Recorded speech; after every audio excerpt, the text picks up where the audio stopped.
শুভেন্দু অধিকারীর কপালে কার্যত এখন কিন্তু চিন্তার ভাঁজ। তার কারণ কিছুদিন আগেই কাঁথি সমবায় নির্বাচনে সেখানে বলা যেতে পারে শুভেন্দু অধিকারীর নিজের গড় নিজের জমি সেখানেই কিন্তু ভরাডুবি হয়েছে বিজেপির। তারপরে তমলুক নির্বাচন, সেই তমলুক সমবায় নির্বাচন, সেখানেও কার্যত একই অবস্থা। এগরা তার বাড়ি থেকে কয়েক কিলোমিটার দূরে সেই এগরাতেও সমবায় নির্বাচনে ব্যাপক হার পেয়েছে, প্রায় খাতা খুলতে পারেইনি বিজেপি। তো সেই হিসাবে একেবারে বলা যেতে পারে যে শুভেন্দু অধিকারীর কিন্তু কপালে চিন্তার ভাঁজ। আর এই মুহূর্তে যা শোনা যাচ্ছে তা হলো উত্তরবঙ্গের ৬ বিধায়ক তারা তৃণমূলের দিকে পা বাড়িয়ে দল ছাড়তে কার্যত তাদের শুধুমাত্র সময়ের অপেক্ষা। আর এ নিয়েই মহা ফ্যাসাদে বিজেপি। আপনারা দেখছেন N24 টিভি, আর সঙ্গে রয়েছি আমি সাজিদ। শুভেন্দু অধিকারী অনেকটা আশা উচ্চ আকাঙ্ক্ষা এগুলো নিয়ে কিন্তু দল ছেড়েছিল, অর্থাৎ তৃণমূল কংগ্রেস ছেড়েছিল 2021-এর বিধানসভার আগে। তিনি ভেবেছিলেন যে বিজেপি রাজ্যে ক্ষমতায় আসবে এবং তিনি সেই দলের মুখ্যমন্ত্রী পদপ্রার্থী হবেন, হয়তো তিনি এমনটা ভেবেছিলেন, অথবা তিনি জিততে না পারলেও তিনি রাজ্য সভাপতি হবেন এমনটাও ভেবেছিলেন। কিন্তু সেগুড়ে বালি। 2021-এর পর থেকে আজ 2025 এখনো পর্যন্ত বিজেপি রাজ্যে ক্ষমতায় আসতে পারেনি। সামনেই 2026 নির্বাচন, তাই এই নির্বাচনে বিজেপি কিন্তু ঝাঁপিয়ে পড়ছে রাজ্যের ক্ষমতা দখলে, কিন্তু তা কার্যত অসম্ভব বলেই মনে করছে রাজনৈতিক মহল।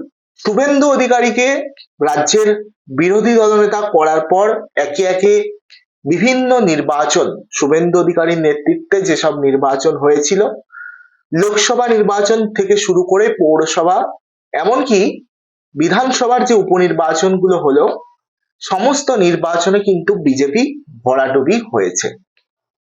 আর এই ভরাডুবির ফলেই কিন্তু কেন্দ্র বা কেন্দ্রীয় নেতৃত্ব তারা শুভেন্দু অধিকারীর উপর ব্যাপক ক্ষিপ্ত। আর এমতো অবস্থায় 2026 বিধানসভা নির্বাচন তার ঠিক 1 বছর আগে, নির্বাচনের ঠিক 1 বছর আগে মানে একেবারে কিন্তু কোমর বেঁধে নেমে পড়েন প্রত্যেকটা রাজনৈতিক দল।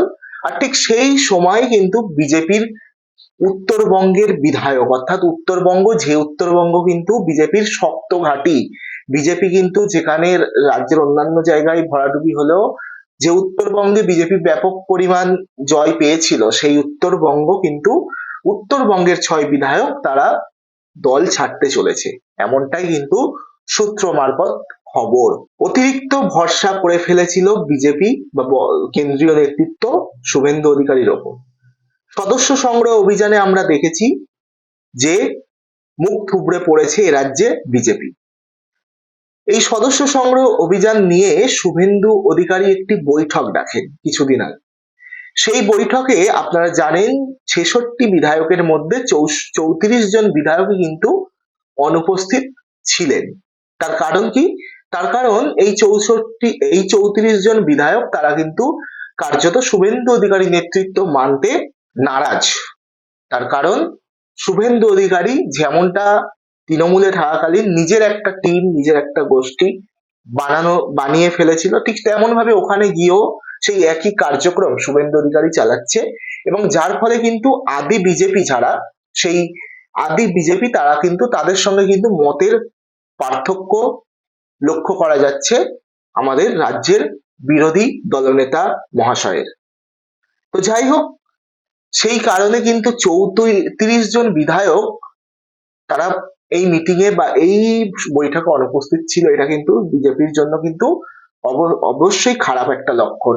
একদিকে তো যে রাজ্যের যে সদস্য সংগ্রহ অভিযান, সেই অভিযানে কিন্তু 1 কোটির টার্গেট বেড়ে দিলেও 50 লক্ষ পেরোতে পারেনি এখনো পর্যন্ত বিজেপি।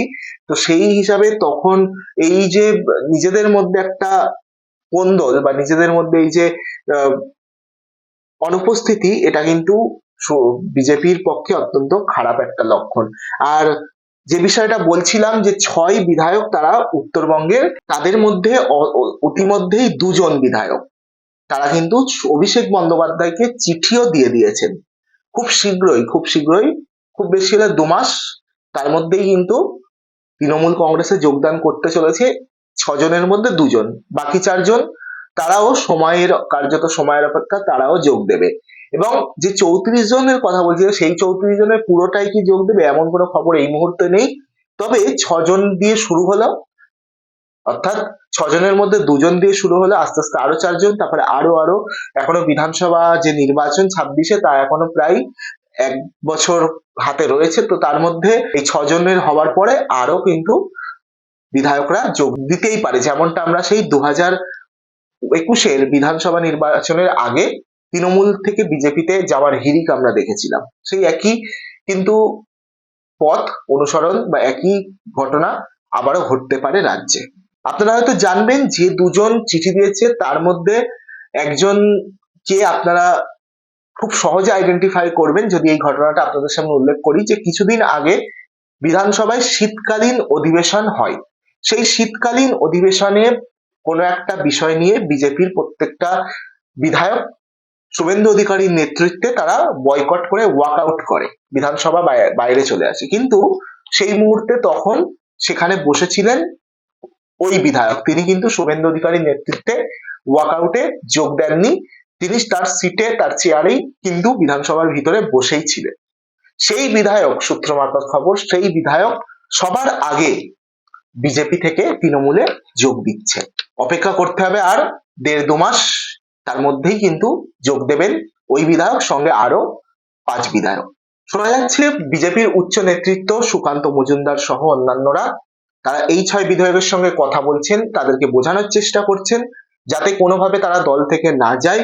কারণ উচ্চ নেতৃত্ব তারা বুঝতে পারছেন একে তো দলের অবস্থা অত্যন্ত খারাপ, হাল একেবারে করুন, সংগঠন সেইভাবে মজবুত নয়, বুথ লেভেলে কর্মীদের কথা, কর্মী এবং উচ্চ নেতৃত্বের মধ্যে বিস্তর ফারাক। তো সেই হিসাবে যদি এইভাবে উত্তরবঙ্গের মতো একটা জায়গা, সেখানে বিজেপির শক্ত ঘাঁটি এতদিন বলা হচ্ছিল, যদিও লোকসভা এবং বিধানসভা মিলিয়ে উপনির্বাচন মিলিয়ে দেখা যাচ্ছে যে উত্তরবঙ্গের মাদারিঘাট সেটা বিজেপির কাছ থেকে ছিনিয়ে এনেছে তৃণমূল কংগ্রেস। তো সেই জায়গায় দাঁড়িয়ে বিজেপির কিন্তু চিন্তার বিষয়, 6 বিধায়ক যদি তৃণমূলে চলে যায় কি অবশ্যই যা আসবে তারা। তো সেই কারণেই তারা কিন্তু বোঝানোর চেষ্টা করছে, যদিও তাতে কতটা কাজ হবে তা কার্যত প্রশ্নের মুখে।